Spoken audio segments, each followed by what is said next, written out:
welcome back to A Day Full of Budgets. I'm doing something very different today. It's a video that I've wanted to make for quite a while, but I've always been too nervous to make it. So I'm just biting the bullet today and I'm just going to do it. So it's something that I measured personally a few years ago, and it's something that I want to start doing to measure my progress across my financial journey. So what I'm going to look at today is something called net worth. So what is your net worth? We do it as a collective, so as a family, so it's our family net worth when I do the calculations. And I just thought it might be a nice idea to share this in the budgeting community, because lots of us, we count our binders up at the end of every month, and we all make great progress, but this will really show you your true progress in your whole financial journey, not just in your cash stuffing journey. So I'm going to just talk it through with you today about what it is. So what is your net worth? It's essentially anything you own minus anything that you owe. That is the most simple way that it's said. So essentially, it's how much a person is worth. So if you sold all of your assets, so essentially anything that you have, and you paid off all of your liabilities, so everything that you owe, so everything you have like a debt for, what is left is your net worth. And another way to kind of think about it is, if you had to sell everything now and completely start over again, what would you have to start with? What's that number? What does that number look like? A lot of people, when they look at kind of future financial planning, this is a number that they would use. So you look at what you have now, and you can build financial planning around that. So that's what it is. It's this way. Why do we use it? So, as I said, it's a really useful tool to show progress over time. So your net worth isn't going to change much day to day or week to week, but month on month, year on year, you should see a change. And it's always really good. It's a good motivator to track that progress. It also helps you to build money confidence. So a lot of us are really not very confident around money, and a lot of us in the budgeting community or cash stuffing community are slowly building confidence with their money, and it's about now taking that next step. You know how to budget. You're getting some savings behind you, but how can you help your future self? How can you give yourself financial stability? So this is just kind of another stepping stone into just building money confidence. And then from learning something like this, you can then go on and ask, well, how do I help my net worth? How do I build my net worth? And that can take you down other ways of learning about your finances. It keeps you motivated. If you see that number rising, it can be a real motivator. So it can really know that you're doing the right thing. If you have your why you're doing this and you're seeing your numbers improve, it just really motivates you. But you will see fluctuations. So as life changes, evolves, things happen, you will find that it will go up and then it will come down, and then it go up and then it come down. And that's just life. You could be on the way up and then your car breaks, so you have to buy a new car. So you increase your debt. You move house, the amount of equity you have is lower. So things change. So actually for me, I looked back on what what it was in 2020, and actually our situation looked very different in 2020 as what it does 3 years later in 2023. And time passes so quickly, so it's so good to be able to look back.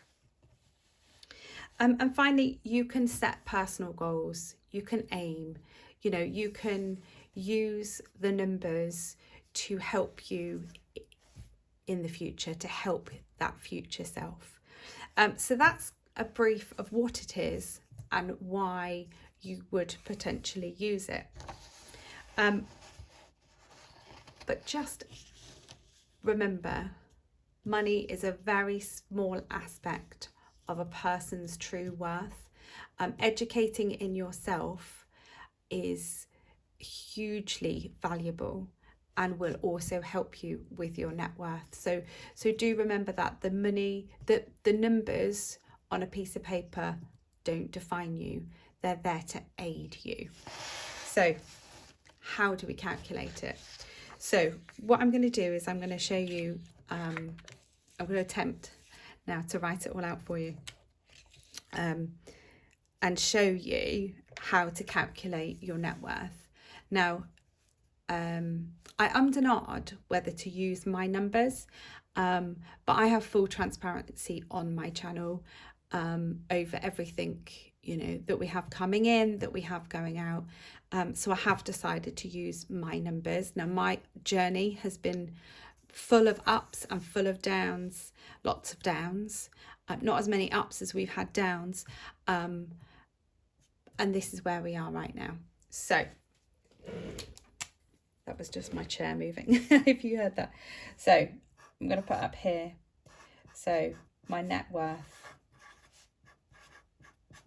So first of all, you need to list out all of your assets.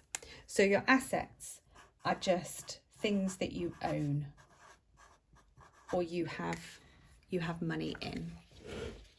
So for example, we have cash. So I'm looking at, I got it here. So this is my December count up of all of my binders and all the money in the bank and all the cash that we have.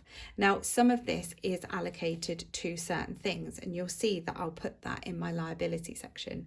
But as it stands at the end of December, we had 17,270 in cash.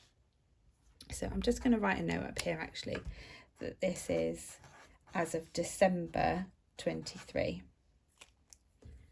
So my numbers that I'm doing now are very different to my numbers that I done in November, because things change. So I have shares. Now, some people don't include stocks and shares because of the vulnerability of them. But if I was to sell them right now, this is what they're worth. And that's essentially what this does. It looks at what you have in this moment in time. Now, I don't invest very much at the moment. So my number is quite small. So I've got 1,665 in shares. Let's put some pound coin signs in the front there. So that's that. And then we've got cars. So we've got two. So I'm just going to put cars. So we've got two cars, and a combined value is roughly, again, it's all what a person would pay. So, but sort of a bit of research that I've done across two cars, we have a value of £44,000. We have finance on one of these cars, and you'll see that in my liability section. But if I was to sell it right now, this is what I would get. And then we have our house. So we have equity in our house. You will see some people who do these will put the value of their house in the asset and the cost of their mortgage in their liability. Now, whilst I'm being very transparent, I am just going to show my equity today. I'm not quite ready for that.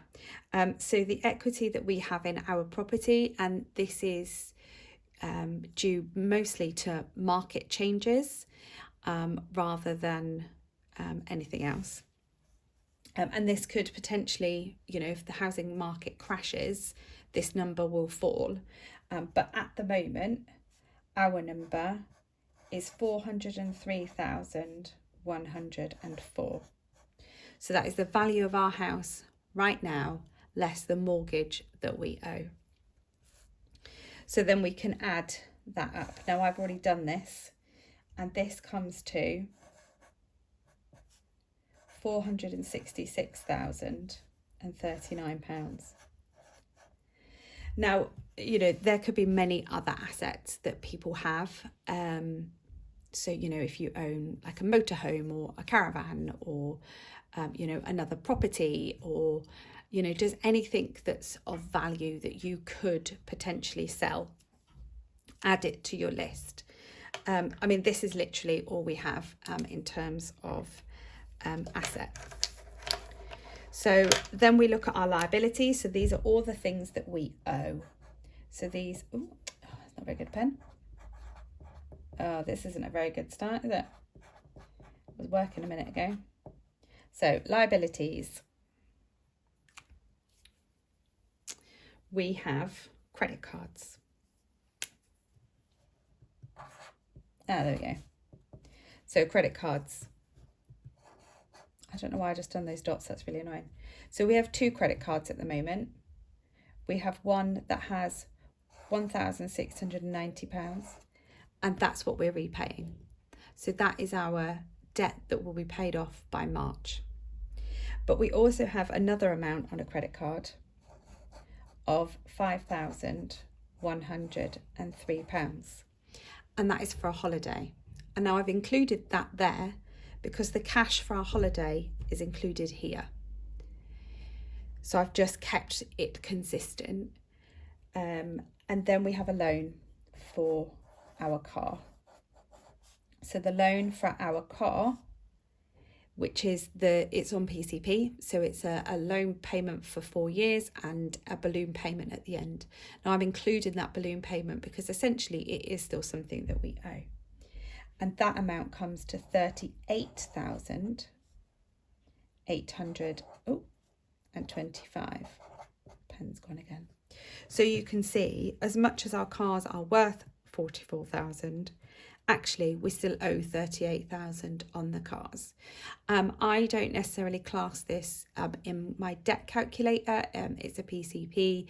It's something we signed up and we have to pay every month. It's just part of our budget. And then, you can have other things. So at the moment, we have a sofa on order, which is of significant value. And again, the money to pay for that sofa is included in my cash total. So I'm going to put it on here. So we owe £3,200 for our sofa. So if you have, potentially a student loan that you're paying back, that can be included. Obviously, if you don't earn enough to pay it back, then you don't have to. But if you are in the process of paying it back, then that's a really useful thing to include here. And any other forms of debt payments that you make. So we'll total that up. So for me, that comes to 45,938. And your net worth is the difference between these two amounts. So again, I have done the calculations. So our family, so this is me and my husband, have a net worth of 420,101. Obviously, if we split that between us, that's 210,000 each. And pretty much all of that comes from our property. I haven't included pensions in here because we don't have access to them at this stage. If I was doing this in 20 years time and I have access to my pension, then it is something that I would include. But at the moment, we don't have access to pensions. So that's why I've not included it. So I really hope that you found this video useful. And I hope it's something that you would consider going away and looking at. Now, it does not matter if this number is negative. It doesn't matter.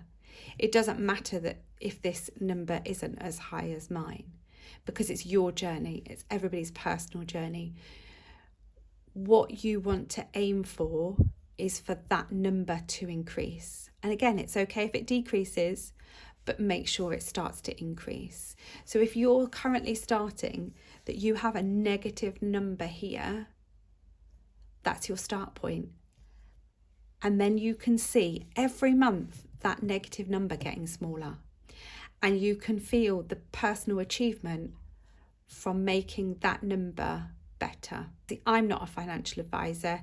I read, listen to podcasts, watch YouTube videos, and I learn a lot of these things, a lot of these terminologies. So for 2024, I would really say financially educate yourself. There are so many people, so many fantastic YouTubers out there that are now doing podcasts. Damien Talks Money on YouTube. I think Damien Talks Money. He's got a podcast, and it's brilliant. They don't take themselves too seriously. It's, you have a laugh along the way, but it's really educational. And the one I listened to last night is all about your 2024 goals, looking at your 5-year plan, looking at what you want to achieve. And it's fantastic. So I'm rambling on again, as I always do at the end of videos. But have a look at your number. Feel free to share if you want to. You don't have to. But have a look and track it. So I'm going to do this every quarter. So every quarter I'm going to see what my number is and how it has evolved over time. And then at the end of the year, I'll compare this number to the December 2024, and then we'll see where we are. Thank you so much for watching. Please consider subscribing to my channel. I generally do cash stuffing videos, budget videos, and things like that. But once a month, I think I'm going to try and do just something a little bit different, just because it's something that I'm really interested in. So yeah, let me know what you think, and I'll see you again soon. Bye.